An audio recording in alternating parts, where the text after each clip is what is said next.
The Red Book is a personal journal of Carl Jung as he embarked on his journey to the depth of his psyche.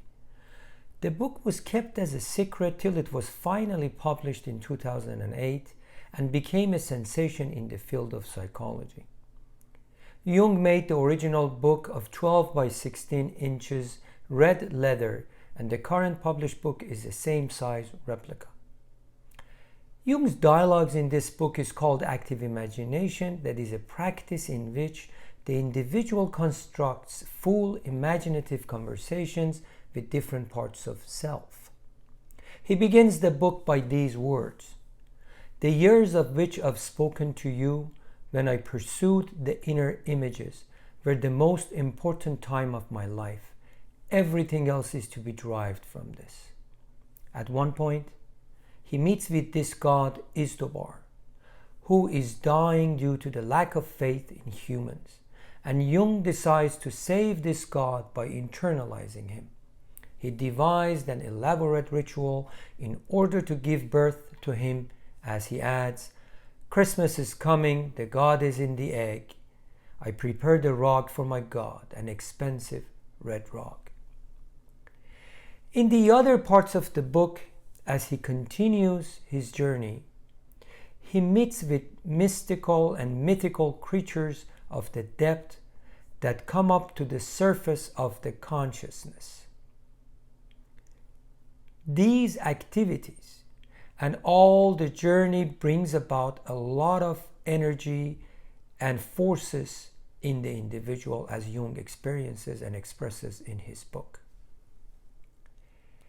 At one point, he meets with an old man and his daughter Salome, that is representation of Jung's anima. Jung believed psyche generates symbols that represent the process of individuation. Among these symbols, he believed mandalas are the representation of the totality of the self. We see several of these personal mandalas in his Red Book. Jung also believed number 4 represents the totality of the self, and made some drawings and mandalas in his book accordingly that present this concept. This journey of the individuation at times is painful and scary for the seeker. It requires dedication and putting one's heart to it. In order to arrive, it's necessary to be like a child with curiosity and playfulness, without fear of facing our demons. Shadow is one of these demons/archetypes that Jung faced on his journey and represents all that we do not like about ourselves. Slaying the dragon is also necessary. This represents overcoming the mother complex and gaining independence from the mother in order to become a fully independent individual.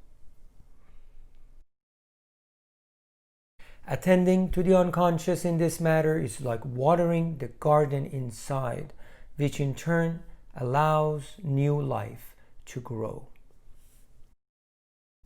This newly individuated man takes a special place in the society and carries a big role in changing mass consciousness.